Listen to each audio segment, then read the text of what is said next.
Diddy Combs appeared in federal court today. It was the music mogul's first appearance before a new judge who will... Diddy Combs. Downfall of the famous and powerful hip-hop mogul Sean Diddy Combs.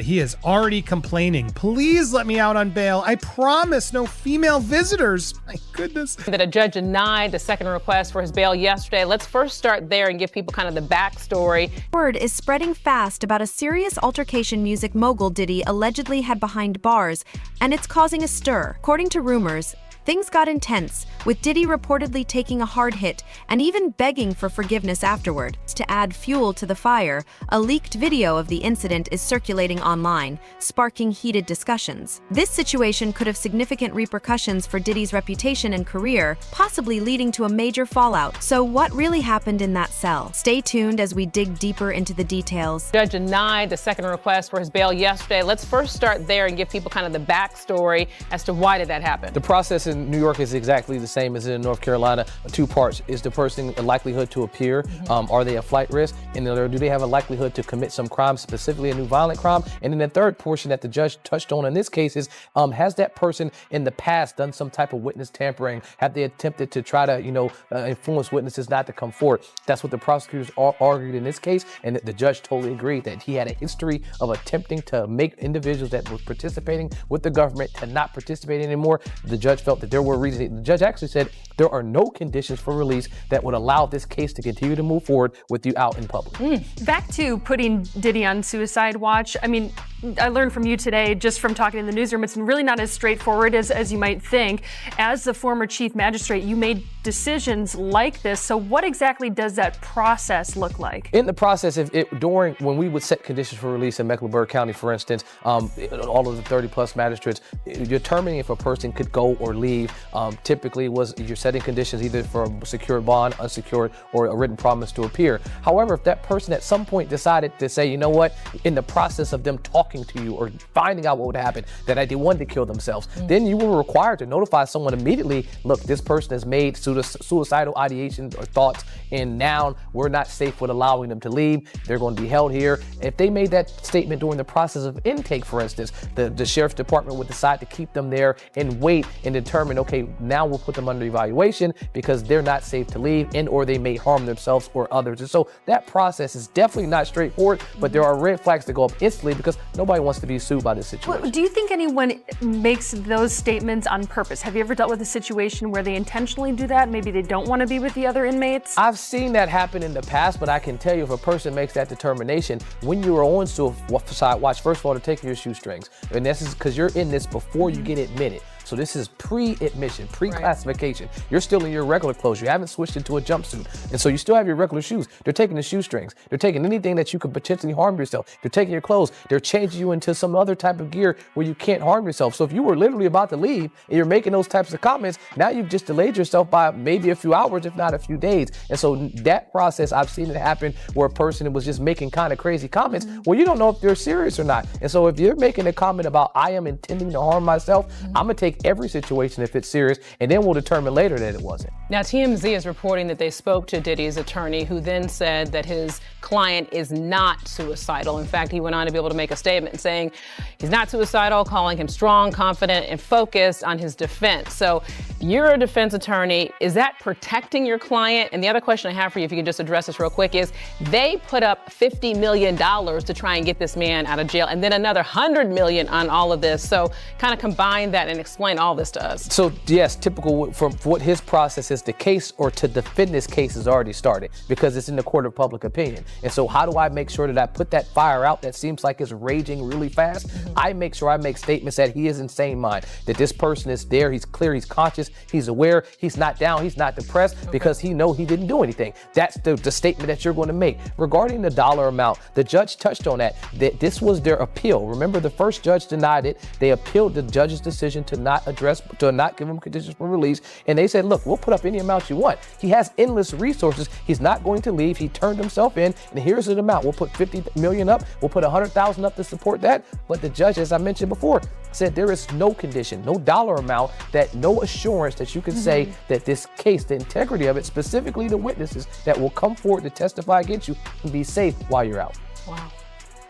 Colleague Rhodes, we appreciate your insight as always, and I guess this case just going to keep on. And do we know the date yet? I haven't heard Nothing the date. yet. Yeah, but I know for at least a year he will be in there. Ever wonder what could drive a multimillionaire like Diddy to risk it all behind bars?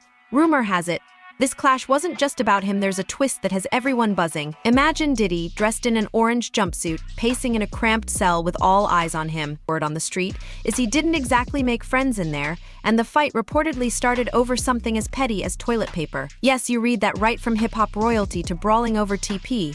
How the mighty have fallen, right? But here's the kicker, some say it wasn't really about toilet paper.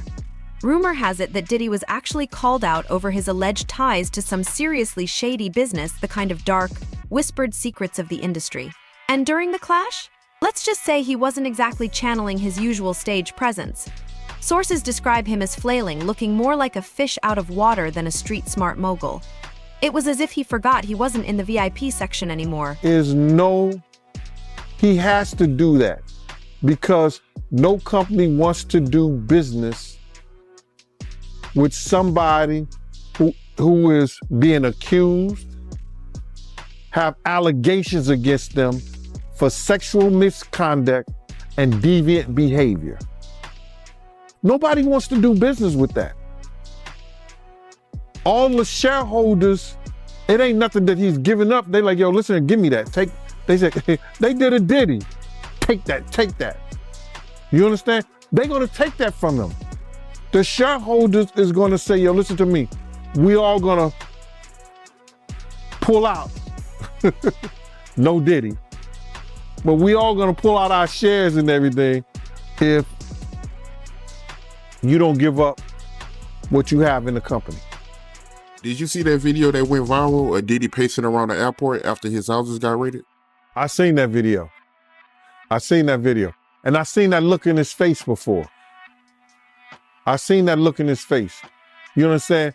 When he was with the same gang and Mike Owens, AKA Mike Cox, everybody could tell him, D. Ferg did a collection for him because he didn't know how he was gonna pay his rent and he didn't know how he was going to pay his rent, child support, and his car note, because he had one of those drop-top cabarets, Volkswagens. So Mike gave $5,000. I wasn't giving him nothing. I'm just telling you right now. D was just collecting money for niggas. You know what I'm saying? Yo, man, we got to make sure, because he want to kill himself. He gonna kill himself. Diddy had that pace, and he had that look in his face that he know something may be wrong, or they may have something on him. Because they took things out of there. We may not have seen what they took, but they had bags and boxes of stuff that they took out of there. So he knows, he's getting a play-by-play of what's going on. And even back then, doing that City College, when he was fired from Uptown Records, he was making statements about doing himself. He had that same look in his face. Yeah, he looked worried, man. I'm not gonna lie, for a split second, man, I felt bad for him. For a split second, but yeah.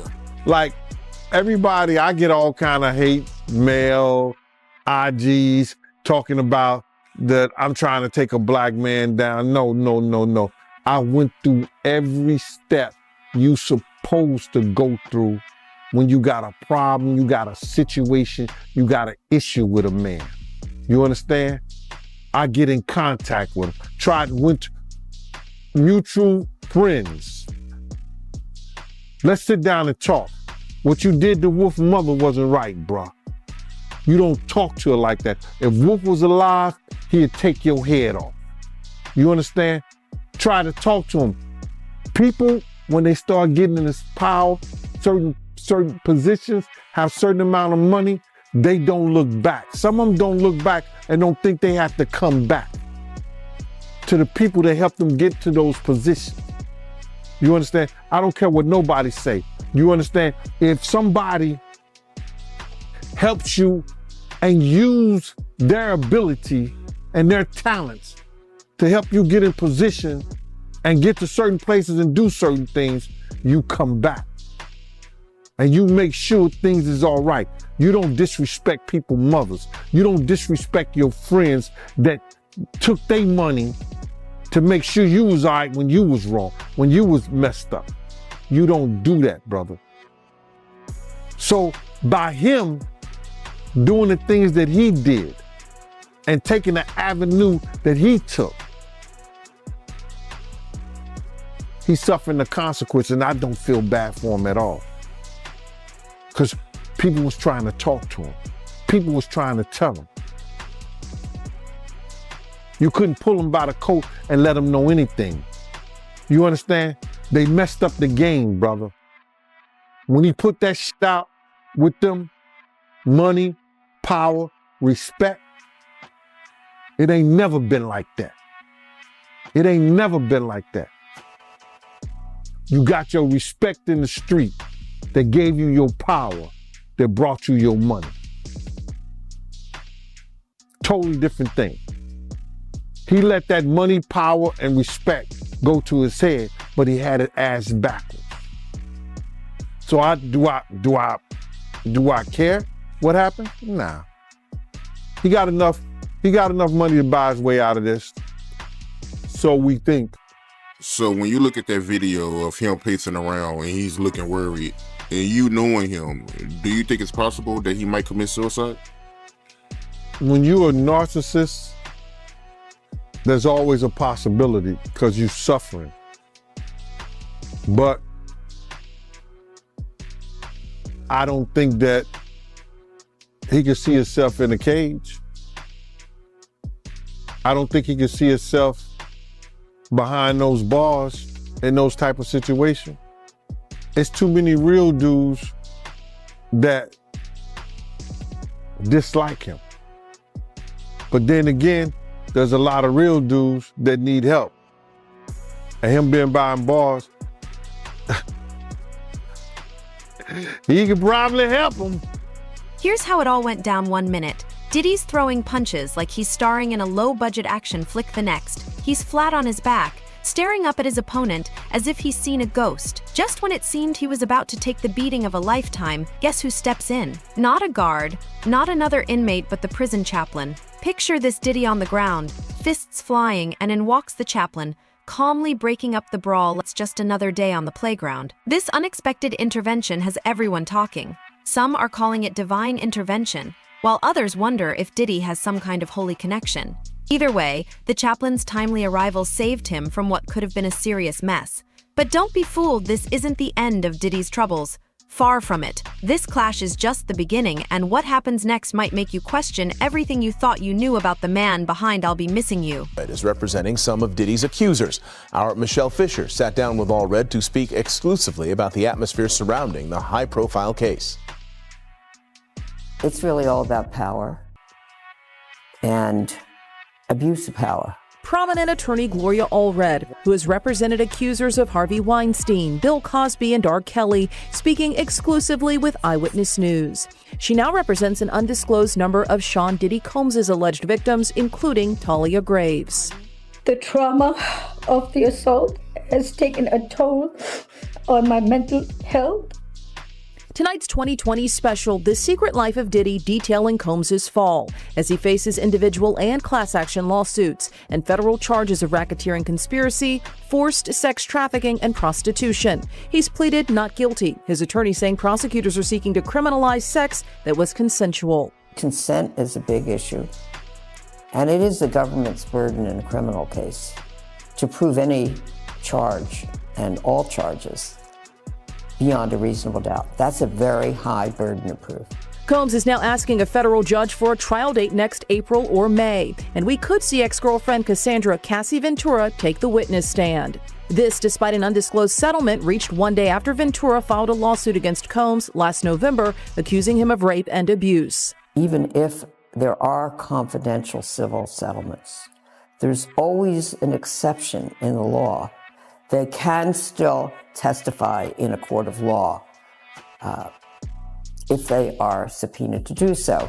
This bombshell surveillance video leaked in May, showing a 2016 incident where Combs appears to assault Ventura, her friend Tiffany Red detailing alleged verbal abuse in the 2020 special. And as soon as he answered, "Where are you?" So that was like my first time being like, something is wrong. Combs remains behind bars after 2 judges denied his request for bond, citing in part dangers of obstruction and witness tampering. Allred says it's a tactic we've seen before in high-profile cases. Sometimes there are criminal charges filed not only against the defendant, but also against the person who is his friend or supporter who does threaten a witness. And that was the case in the R. Kelly criminal case as well. In a third attempt to get out of jail and tell his trial, Combs is again offering a $50 million bond and promising strict home detention. His attorneys writing in a brief to a federal appeal court judge, quote, "Sensationalism surrounding his arrest has distorted bail analysis." What Diddy said after the brawl left even the toughest inmates stunned. Is this really the same guy who once claimed he was born to fly?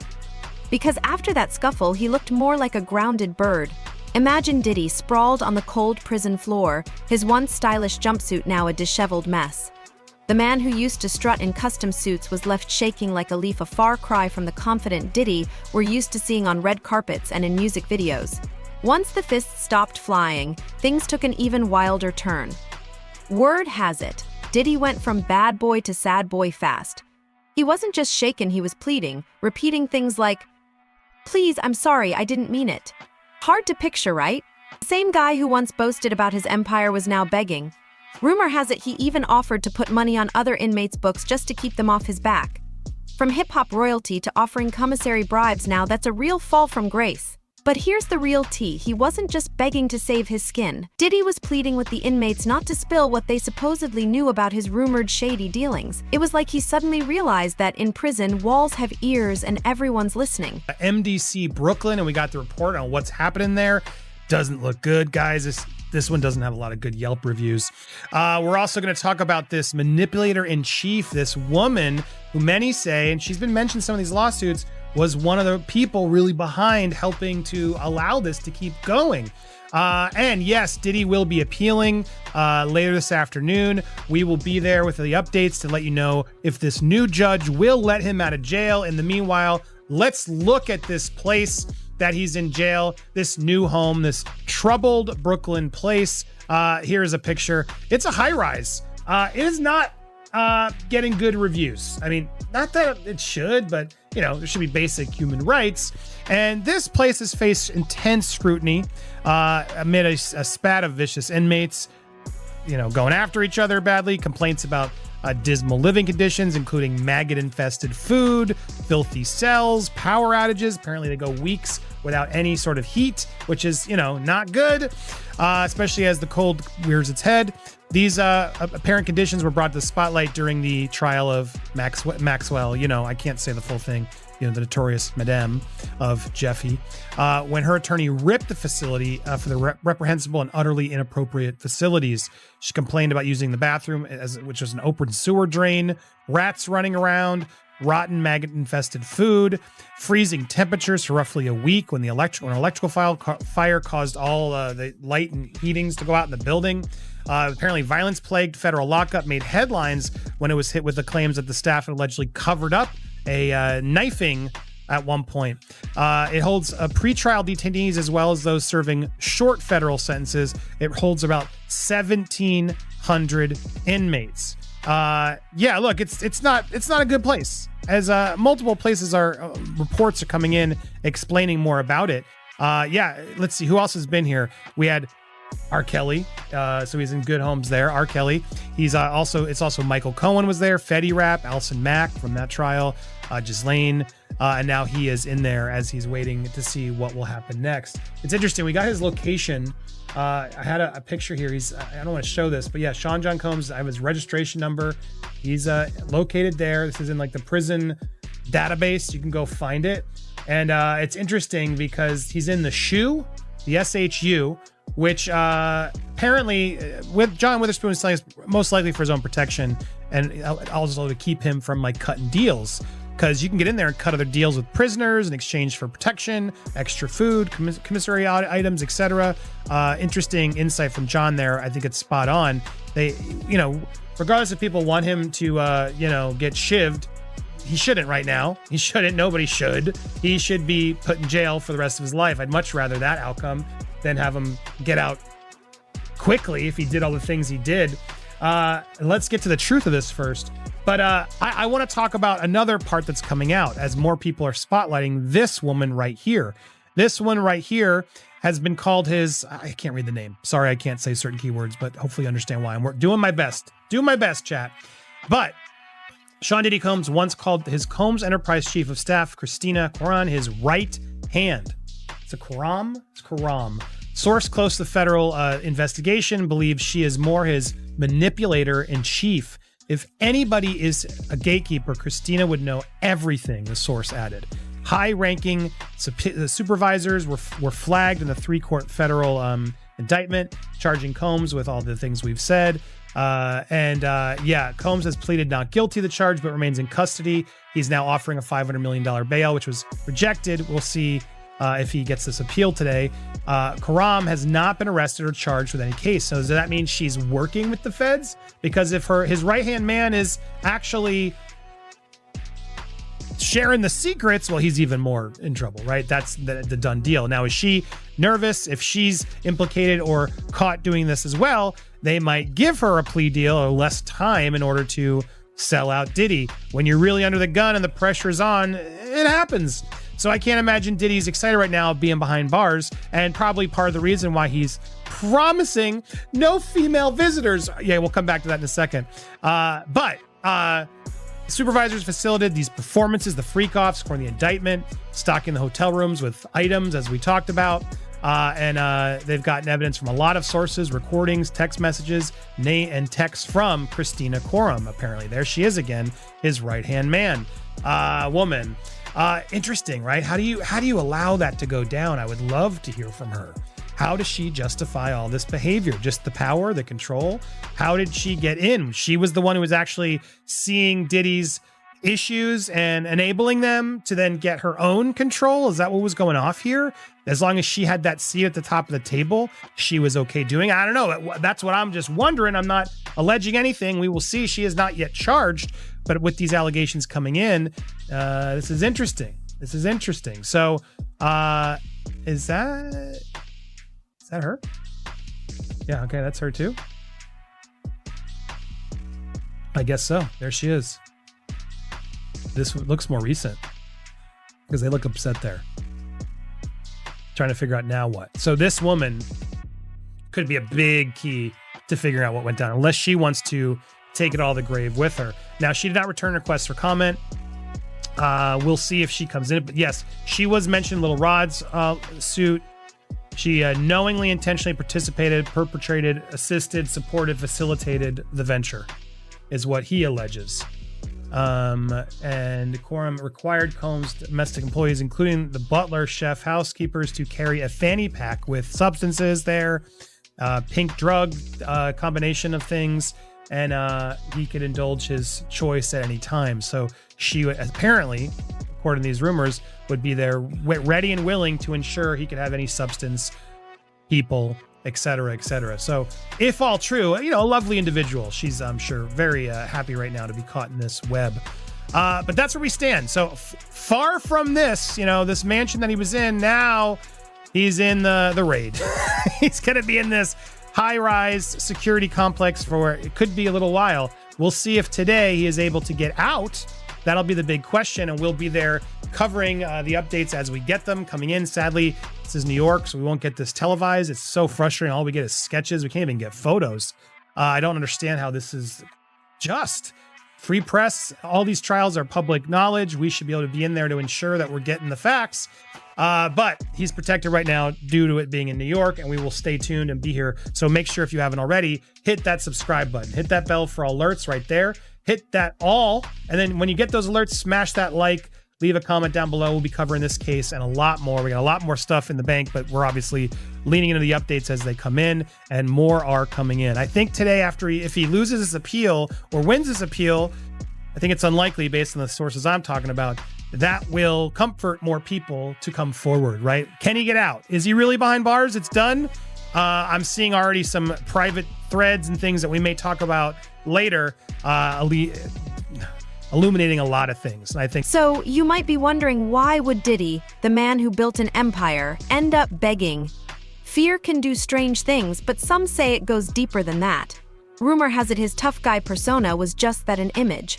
Now, with his back literally against the wall, the real Diddy is starting to show. But don't think his pleas won him any favor. The other inmates watched, unimpressed. Some laughed, others shook their heads in disbelief. Man, I thought this guy was hard, one inmate scoffed. Turns out he's softer than a pillow at the Four Seasons. Ouch, that's gotta sting more than any punch. But here's where it gets interesting. While most inmates were mocking him, one guy was watching closely, hanging on to every word. The look on his face was like he'd just hit the jackpot. It makes you wonder what secrets might Diddy have let slip in that desperate moment.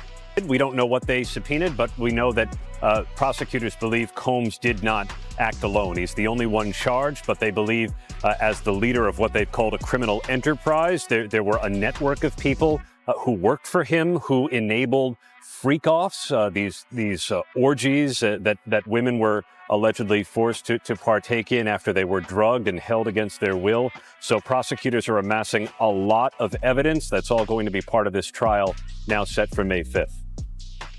And of course, that reignites the question here of, will we see more defendants named? But also, Aaron, we know that Combs' lawyers are accusing federal prosecutors and agents of leaking that hotel surveillance footage of Combs that prosecutors say shows him attacking his then-girlfriend, Cassie Ventura. And Aaron, we know this was originally obtained by CNN, but what are both sides in this case arguing about that piece of video? Well, the defense is accusing the government of leaks, and they want it to stop. The government says that's a baseless accusation. The government didn't even have the video before it aired on CNN, a prosecutor said, and they said this was just a defense tactic to try and get a damning piece of evidence removed from the case. And Aaron, since you were in the courtroom there today, what was his demeanor like today? And does his team at all have a chance of getting him out on bail before this trial starts in May? Diddy was a lot more relaxed today, Kana. He looked a lot less bloated than we've seen him during prior appearances. He was in a jail-issued beige, kind of ill-fitting smock and pants. He was shackled at the ankles, no handcuffs, so he was able to wave to his mother and children who filled 2 rows of the courtroom. The defense is still asking for his release on bail, but they have an appeal pending before a federal appeals court. So there was no application today. And the defense, if they can't get him released, are going to stick with MDC in Brooklyn, this troubled federal lockup. So far, it seems to be going well, the defense says, though they say they reserve the right to try and move him. Remember that inmate who was watching Diddy so closely? It turns out he wasn't the only one paying attention, and now a leaked video is spreading online faster than salon gossip. This clip reveals a side of Diddy that no one has ever seen before. Are you ready for what it shows? Because it's sending shockwaves across social media. Here's how the story goes: that inmate, the one keeping a close eye on Diddy, somehow managed to sneak a phone into the jail, a major risk, but apparently worth it to him. He starts secretly recording Diddy in a moment of complete vulnerability. The clip, barely a minute long, captures Diddy looking like he's been through the ringer. His usual swagger is nowhere to be found, replaced by pure anxiety, with his eyes darting around as if he's expecting trouble at any second. But the real shock? In the video, you can hear Diddy's shaky voice pleading, "I'll do anything, just please don't